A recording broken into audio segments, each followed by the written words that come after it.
Obedience will cost you something. Not every yes to God is followed by applause. Sometimes it's followed by dead silence, but also loss, loneliness, rejection, misunderstanding, sacrifice. See, we love the idea of obedience when it's fast, easy, or comfortable, but that's not how the kingdom works. Real obedience, well, it's costly, and sometimes it feels like you're losing everything just to stay faithful. This episode is about the grit of obedience, the kind that makes your stomach turn, the kind that breaks your comfort, the kind that makes your friends question you when your family wonder what's gotten into you. Welcome to episode 12 of the Pursuit Podcast. I'm your host, JB, and today we're talking about when obedience costs you. Now let's go. So what does obedience really cost? See, I think we've turned obedience into a slogan. Just obey God, be faithful, follow where He leads. And these are great for Instagram graphics and Facebook truth bombs, but do we really talk about the aftermath? What happens when obedience costs you a relationship, a dream, a paycheck, your image, your timeline? Obedience isn't just agreeing with God. It is radically aligning your life with Him no matter the fallout.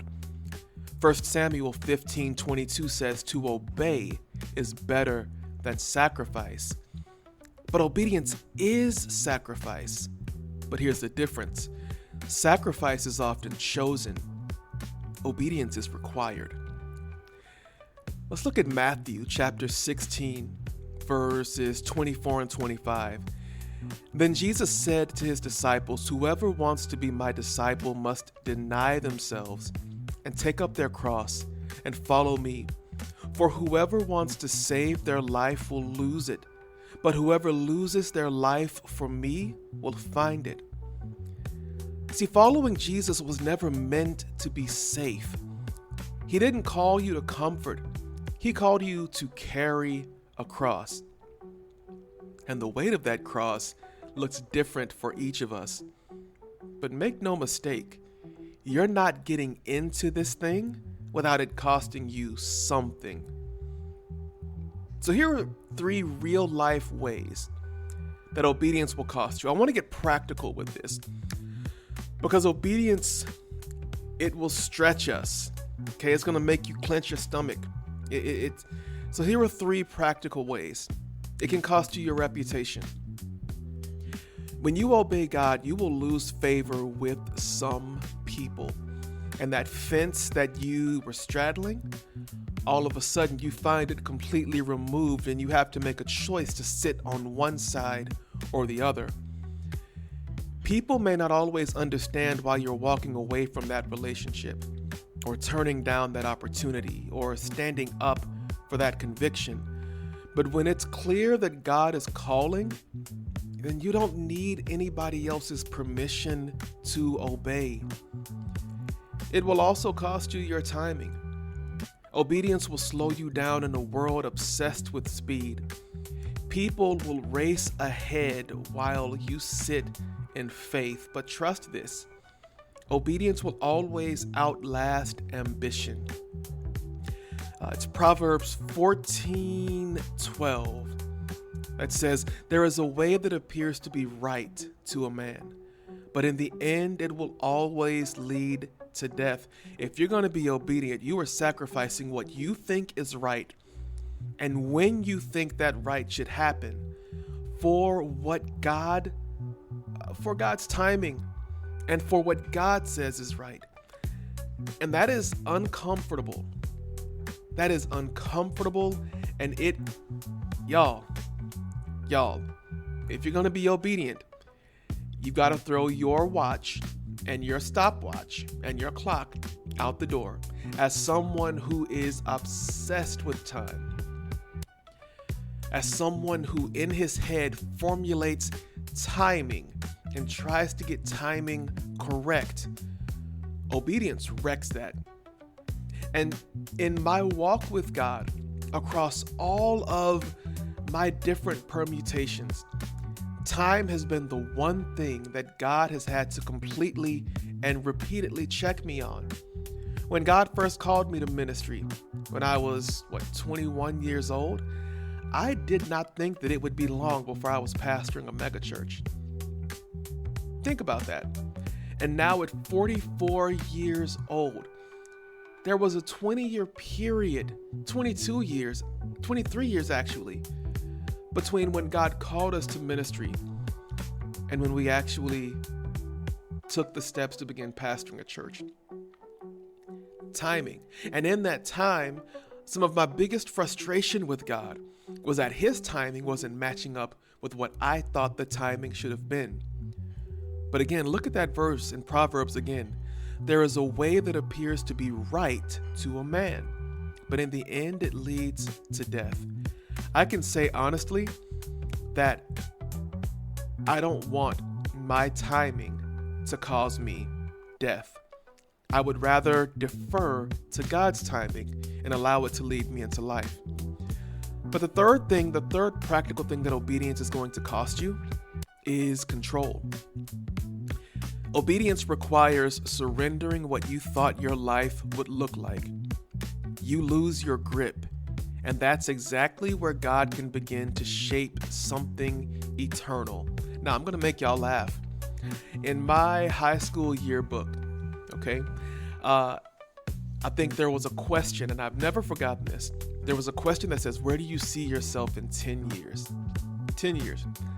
And I will always remember what I wrote, because now looking back, it's ludicrous. But I said in 10 years, I would be married. I would be driving a Mitsubishi Eclipse, which was my dream car as a senior in high school. I would be making $60,000 per year, and my pet would be a white tiger. Y'all, I thought $60,000 was a lot of money. And back in 1998, it was a lot of money, but now in 2025, it's peanuts. But obedience requires surrendering what you thought your life would look like. When I wrote my first book, I thought that I would be a bestseller and that it would change my life. It didn't.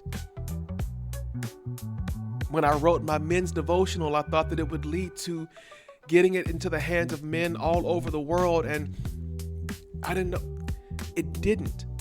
But I was obedient to the process, and that faithfulness is what counts.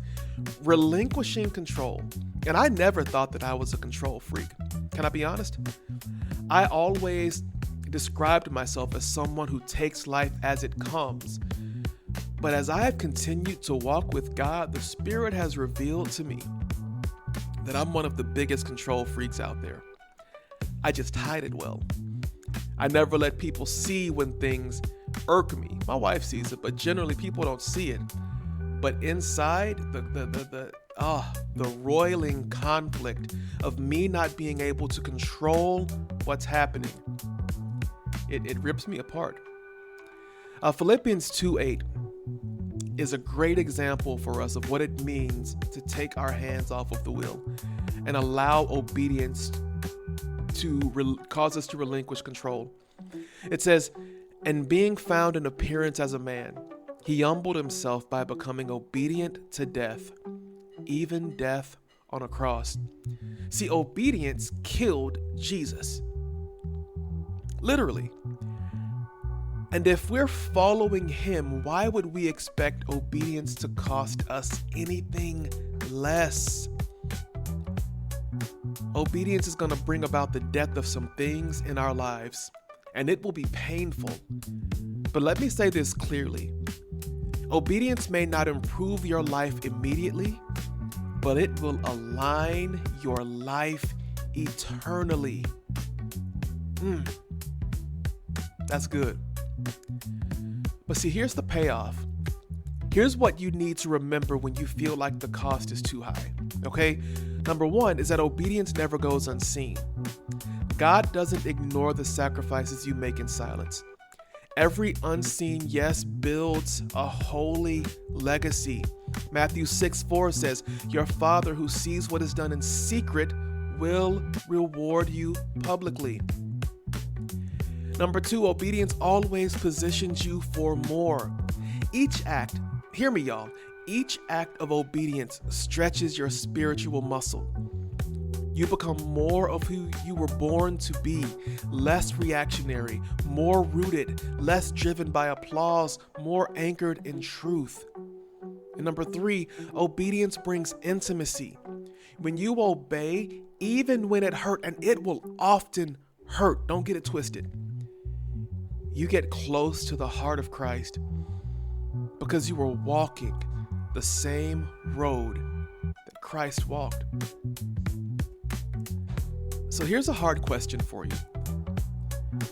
Where is obedience currently costing you?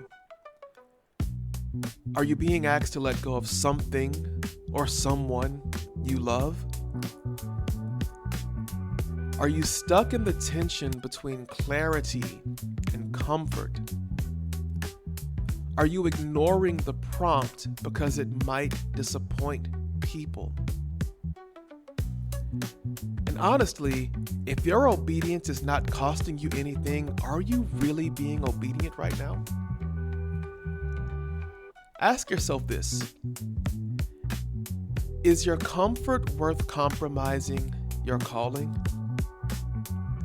My prayer leader, my prayer pastor, my prayer business owner, entrepreneur, songwriter, poet, teacher, whoever you are, my prayer is that you can come to a point where you can firmly say, no, my comfort is not worth compromising my calling. Obedience. It is obedience or nothing else for me. Don't just ask what obedience will cost you. I dare you to also ask what disobedience is costing you. What is it doing?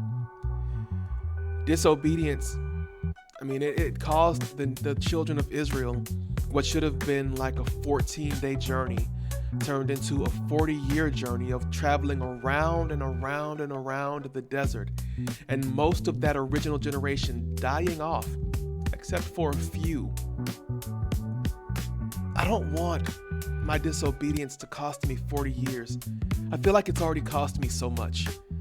I don't want your disobedience to cost you valuable time, because time is a valuable resource. I don't want your disobedience to cost you time. I want your obedience to be the redeemer of time, because delayed obedience is still disobedience, and selective obedience is still, rebellion in disguise. Family, obedience is hard, but peace, power, and purpose flow through the people who choose it, no matter the price. So thank you for locking in with me on episode 12 of the Pursuit Podcast. I hope this stirred something in you. And if it did, don't brush it off. Share this episode with the person in your life who's been wrestling with what it means to follow through on what God is asking. And remember, you don't have to be perfect. You don't have to be loud. You don't have to have it all figured out. Just keep pursuing what matters. Don't fake it. Don't force it.